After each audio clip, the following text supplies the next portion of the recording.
quem assume, porque o Ciro Nogueira, indo para a Casa Civil, ele pede licença do Senado e assume seu suplente. No caso, sua suplente, que é ninguém menos que a mãe dele.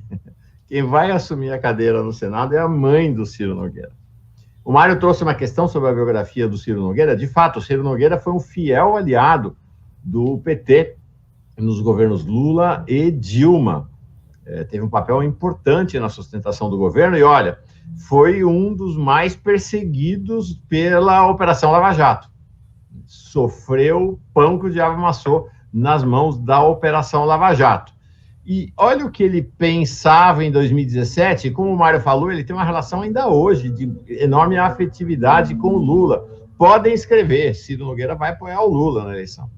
Na verdade, ele só não faz isso de maneira mais explícita, porque isso também já é um problema. Ele está indo para a chefia do Gabinete Civil numa condição que que dificuldade para a ação dele. Ele é abertamente candidato ao governo do Piauí.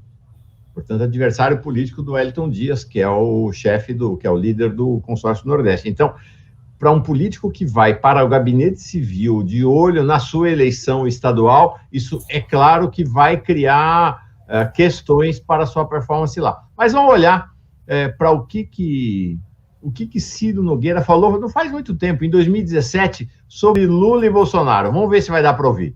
Som na caixa. Eu tenho muita restrição porque é um fascista. Ele tem um caráter fascista. O Bolsonaro, eu tenho muita restrição porque é um fascista. Ele tem um caráter fascista, preconceituoso. Não sei se deu para ouvir. Ele disse, Bolsonaro, eu tenho muita restrição porque ele é um fascista. Ele tem um caráter fascista.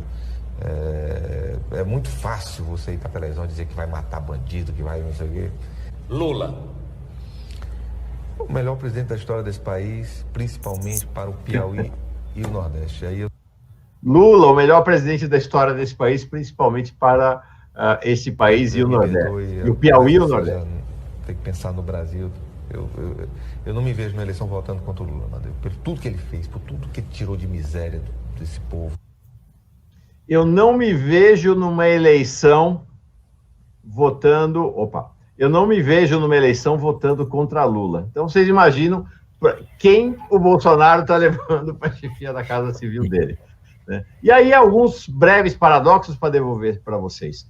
Olha como isso é sinal, porque tem gente que vai ler esperteza, está ampliando, está aumentando sua sustentação. Mas, gente, o Bolsonaro entregou todo o dinheiro do governo na mão do Centrão. Todas as emendas. Todo esse processo aí, que o Miola observou bem, toda a grana já foi para o Centrão. Isso não está sendo o suficiente para garantir o mandato dele. Ele precisa trazer o chefe do Centrão para ocupar o governo, para tentar aumentar o mínimo da garantia de que ele permanece no poder. Então, a nomeação do Ciro, eu acho que é muito mais um sinal de fragilidade do que de esperteza ou força do Bolsonaro. Então, ele está precisando cada dia se escorar mais para manter-se no poder. Segundo, é uma nomeação de altíssimo risco para ele, porque ele coloca como chefe do Gabinete Civil o presidente de um dos principais partidos do Centrão, do PP. Como é que ele demite esse cara? Ele colocou dentro do governo alguém que ele não vai poder demitir, porque se ele demite o Ciro Nogueira não é o Onyx Lorenzoni, que é inexpressivo no Congresso Nacional e na sustentação. Se ele demite o Ciro, o governo dele acaba no dia seguinte. Então, quem vai mandar no governo? É Bolsonaro ou é Ciro? Então, acho que assim... E nós vimos essa tentativa, o Collor fez lá atrás, com o Centrão da época, que era o PFL, e a gente viu no que deu, não deu certo, não resolveu em nada a vida do Fernando Collor. Então, acho que é uma decisão do Collor, do Bolsonaro, com muitos paradoxos, e que deve ter repercussão também na relação dele com os militares, porque ele está deslocando o principal quadro militar do seu governo, ele está deslocando da pasta para botar numa pasta de que, de fato, é de segunda categoria, que é a Secretaria-Geral da Presidência da República. Então, vai render muito esse processo aí, né, Jefferson? Tá precisando alguém que faça a paródia da paródia do Augusto Heleno, né? Na campanha de 18, ele parodiava quem gritar pega Centrão. Então, agora a pergunta é: quem gritar pega General, não fica um, meu irmão. Então, é a vida que dá suas voltas, né? Mas na verdade, embora a gente tenha visto essas declarações de 17 do Ciro Nogueira, sem ilusões, né? Porque da mesma maneira que ele lá dizia que era inconcebível uma figura como o Bolsonaro e identificava em Bolsonaro traços, né, fascistas, ele hoje é o fator de garantia do próprio Bolsonaro, e declarava amor eterno, juras de amor eterno no Lula, então isto, na verdade, é o dono de uma grande imobiliária, né? Porque o Centrão, ele é, na verdade, uma aglomeração disforme, que não tem conteúdo programático, né? Mas onde essa lumpenburguesia, né, ela se organiza, né, com o objetivo de se posicionar diante, né, das melhores maneiras, digamos assim, de acessar, né, os fundos públicos, gerir o Estado, né, e se locupletar. A própria sucessão do Ciro Nogueira no Senado, né, que a mãe dele assume, se vocês lembrarem, alguns anos atrás, no último mandato do ACM, quando ele morreu, o Antônio Carlos Magalhães, ele morreu, quem assumiu o mandato era o filho dele, né?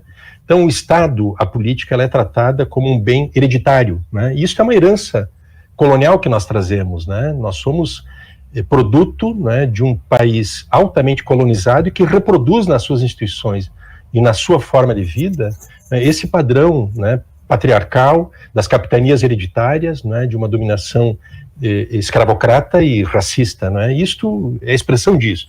E esses caras, quando eles atuam no terreno da política, eles não têm um projeto de nação, eles têm, na verdade, um projeto muito particular, né, de como melhor acessar os fundos públicos, como melhor, né, acumular, né, através da política, não é, as suas formas de enriquecimento, reprodução dos seus interesses e tal. Eu acho, assim, que tenho muita concordância com essas observações que vocês fizeram, o Mário inicialmente, agora tu, Mauro. Eu não diria que nós estamos, assim, numa situação de uma crise terminal de um governo. Um governo pode muito, né? E o Bolsonaro tem dado muitas mostras de que ele sabe usar com maestria os recursos, requerimentos de poder.